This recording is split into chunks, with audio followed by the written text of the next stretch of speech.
Hi there. Today I thought we'd have a look at a German wine. I've done a couple of those recently. This is from Reichsgraf von Kesselstatt.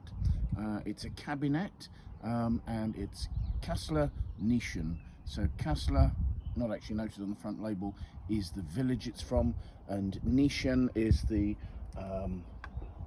vineyard in particular.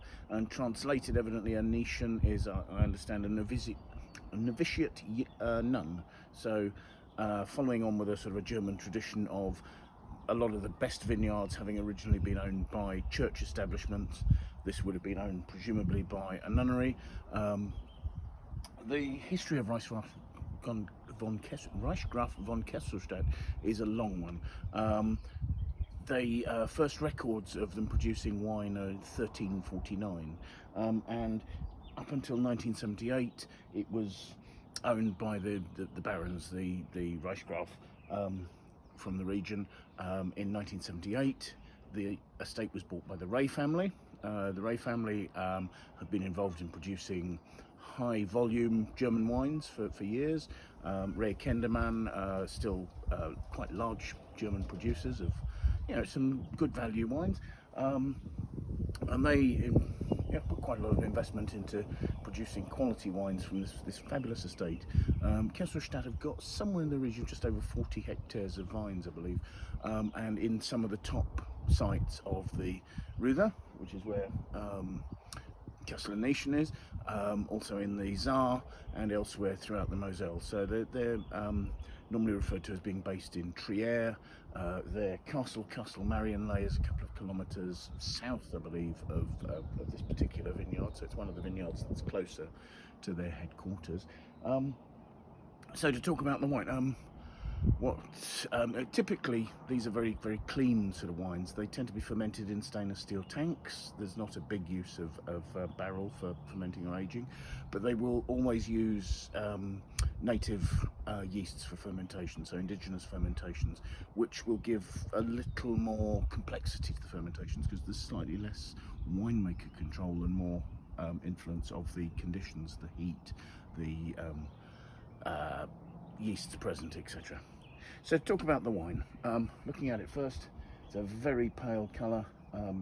As you're seeing it there, it's probably got green behind it, but it's a sort of a pale greenish colour, if it's got any at all. You swirl it, the aromas lift out of the glass. I mean, this is a glass especially for aromatic wines, so it's giving me the aromas more readily. And those aromas are vividly of lime, in fact a waxed lime. There's a note of sort of beeswax polish or something on the aroma. Maybe you might say a little bit of quince as well, possibly some lifted white perfume, white flower perfume blossom, and influence, no other complicating. There's a very clean, fresh aroma and quite intense.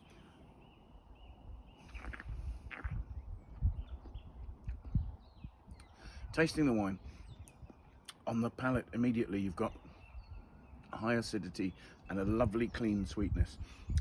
Wines like this are left sweet by stopping the fermentation early. So this wine has very low alcohol. There's no huge alcohol influence here. Looking at the label, I think that's 8.5% alcohol. So only just actually qualifying legally as being wine.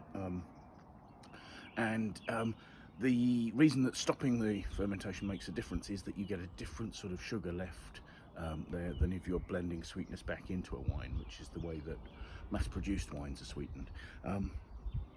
The majority of the sugar left in the wine will be fructose. Fructose is a beautiful, clean, fresh sweetness rather than a sort of a glucose, which is not quite as focused in its flavours.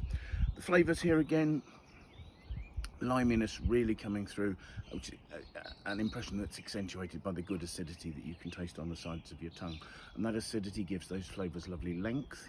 I mean, the body of the wine is quite light, but the flavours last really well, and it's concentrated, so you've got that sort of liminess, almost a sort of a delicate syrup note from the sugar, and that sort of gives us a rounded apricotiness to the finish, but the nice clean long finish because of that good acidity, and you know, alcohol not intruding on the wine there to make the finish any more sort of warm or rich.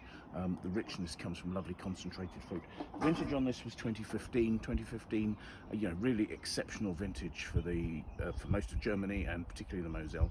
And in years like that, where you've got really good warmth and lovely dry conditions throughout most of the summer, cooler areas like the Saar and the Ruhr tend to produce wines that have this lovely finesse of acidity, but also lovely ripe fruit. In less good years, you know, the acidity may take over, but this is a really classic wine. It's lovely long flavours developing up on the finish there. Still the liminess, but there are notes of blossom coming through.